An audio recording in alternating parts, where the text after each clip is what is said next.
remaja yang dicintai oleh Allah Subhanahu wa taala.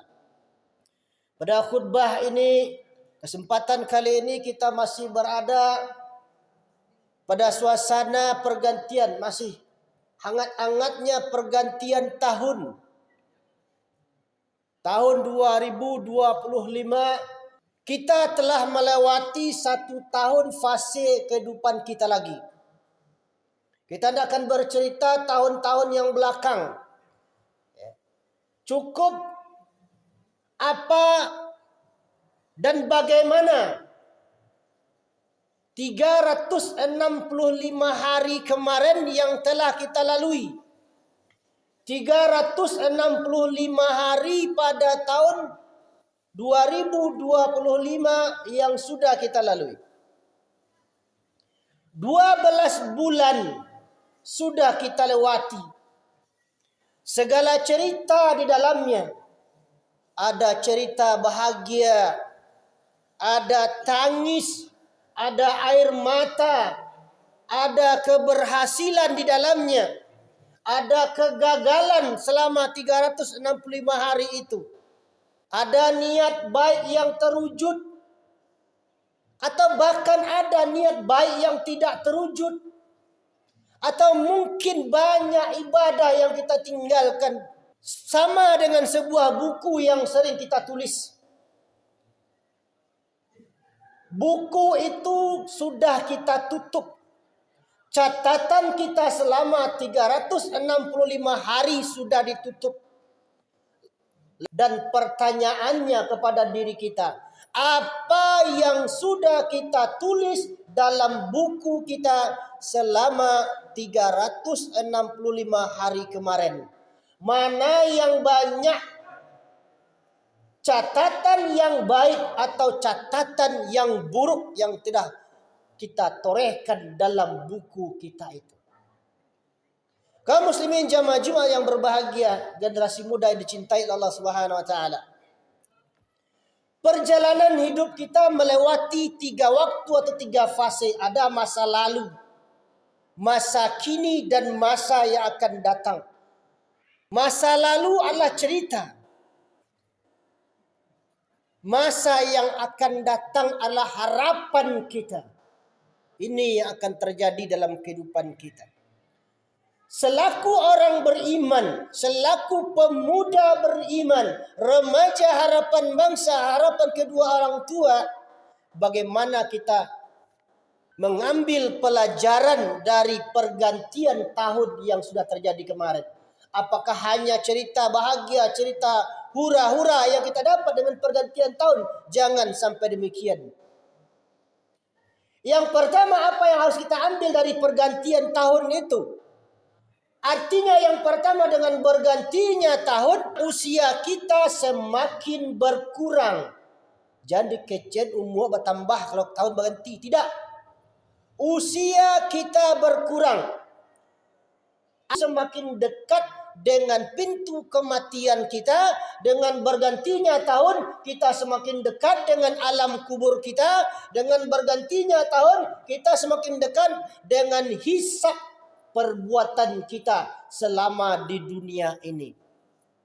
Kalau seandainya ini Jumat yang terakhir buat kita, bagaimana kaum muslimin?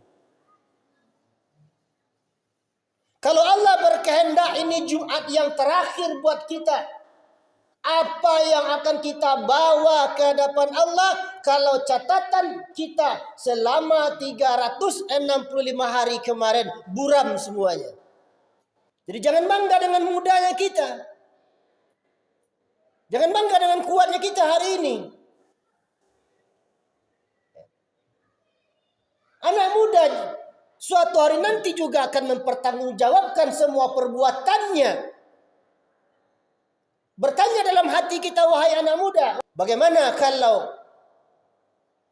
ini adalah Jumat yang terakhir dalam hidupku? Tanya kepada diri kita. Yang kedua, dengan bergantinya tahun, seharusnya kita mengucapkan Alhamdulillah. Kita bersyukur kepada Allah, masih Allah berikan kesempatan untuk hidup di muka bumi Allah ini. dengan masih kita diberikan kesempatan oleh Allah, artinya kita masih bisa mengumpulkan pahala sebanyak-banyaknya. Dan masih bisa bertobat kepada Allah ketika kita banyak kesalahan. Bersyukur kita atas nikmat umur yang Allah masih berikan kepada kita. Lihat saudara-saudara kita, teman-teman kita, tidak sampai 2026 sudah dipanggil Allah Subhanahu wa taala. Ada anak muda kemarin, tanggal 31 Desember kembali kepada Allah Subhanahu wa taala. Allah ambil malam itu juga. Nah, hari ini kita masih hidup, alhamdulillah. Bersyukurlah kepada Allah Subhanahu wa taala. Jangan hanya sekedar gembira-gembira berganti tahun. Karena kenapa? Dengan bersyukurnya kita, Allah berjanji kepada kita, la in syakartum la azidannakum wa la in kafartum in azabi lasyadid. Siapa yang bersyukur, berterima kasih, pasti ku tambah nikmatnya, kata Allah.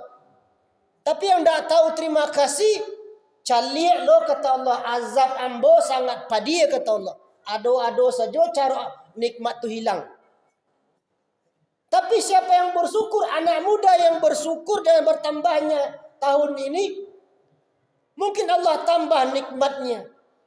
Ya, nikmat-nikmat cara anak muda.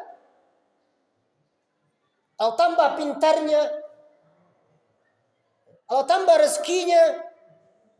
Kita yang ketiga, apa atau bagaimana cara kita memaknai pergantian tahun ini? Tengok tahun yang ke belakang hari ini dengan ucapan Astaghfirullahalazim. Ini adalah kalimat introspeksi bagi kita yang telah kita lakukan 365 hari kemarin. Ya, tidak usah sejak kita balik, cukup tahun kemarin kita hitung. Kita coba menghitung 365 hari.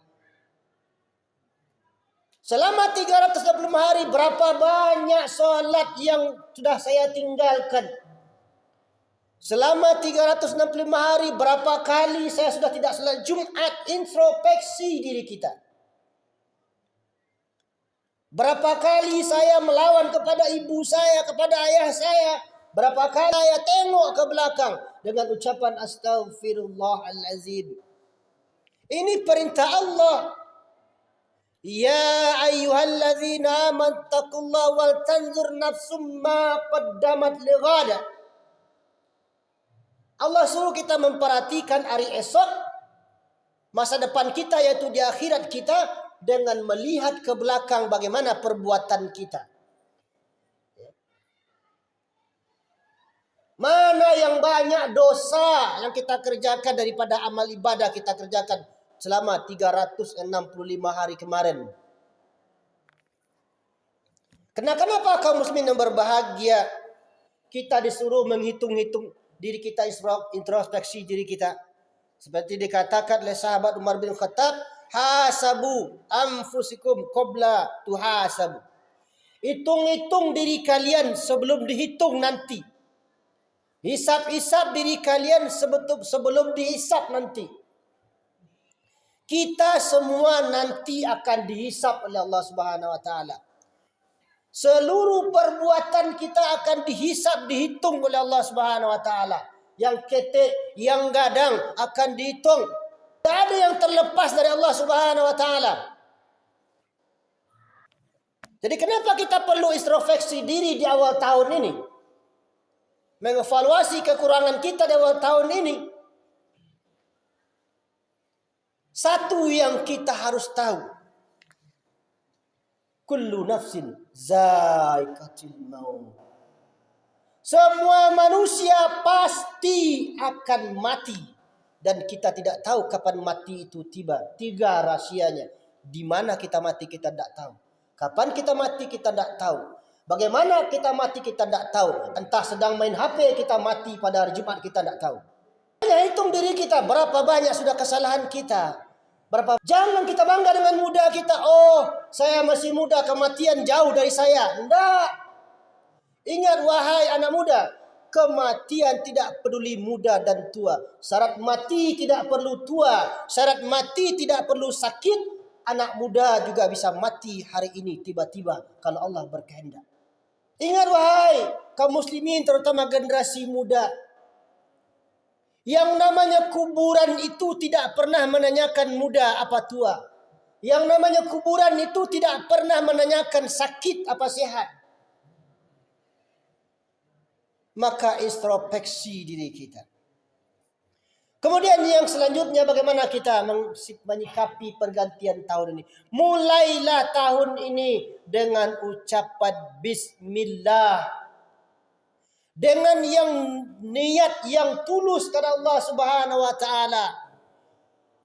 Niat untuk menjadi yang lebih baik lagi, menjadi remaja, pemuda, pelajar yang lebih baik lagi, menjadi manusia yang lebih baik lagi, akan meningkatkan kualitas ibadah pada tahun ini agar tidak menjadi manusia yang merugi. Hadirin kaum muslimin yang berbahagia, mari kita ambil kesimpulan dari khutbah ini. Kita berupaya menjadi lebih baik tahun ini. Kita perbaiki diri kita. Kita bertaubat kepada Allah Subhanahu wa taala. Karena kenapa?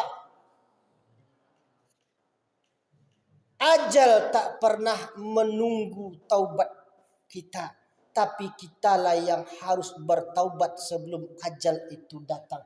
Dan ajal itu datang kita tidak tahu. Bisa saja kita tidak sampai ke gerbang masjid ini hari ini. Yang cerdas di hadapan Allah bukan orang yang pintar, orang yang juara, tidak. Tapi orang yang cerdas adalah orang yang mempersiapkan kehidupannya untuk menyambut kematiannya. Jadi itu kaum muslimin yang berbahagia, terutama generasi muda cinta Allah, mohon maaf. Selagi masih bisa solat, solatlah wahai ananda. Sebelum kita disolatkan di depan imam nantinya. Dan itu kita tidak tahu kapan dia tiba. Mohon maaf, selagi masih bisa baca Al-Quran, bacalah Al-Quran itu sebelum nanti Al-Quran itu dibacakan di hadapan jenazah kita. Dan itu kita tidak tahu kapan datangnya. Tapi dia pasti akan datang kepada kita. Mohon maaf, terutama kepada generasi muda, selagi masih bisa kaki dilangkahkan untuk solat ke masjid, maka datanglah ke masjid untuk solat. Sebelum kita dilangkahkan atau digotong oleh orang ke masjid untuk disolatkan. Kaum muslimin jemaah Jumat yang berbahagia, semoga khutbah ini bermanfaat bagi kita, dapat meningkatkan keimanan kita, dapat menyentuh pintu hati kita untuk perubahan yang lebih baik. Dan mudah-mudahan tahun ini 365 hari ke depan atau 366 hari ke depan, kita bisa berupaya menjadi manusia lebih baik, remaja, pemuda yang lebih baik untuk diri sendiri, untuk kedua orang tua, untuk nama dengan merenungi hakikat pergantian tahun ini. Mudah-mudahan bermanfaat.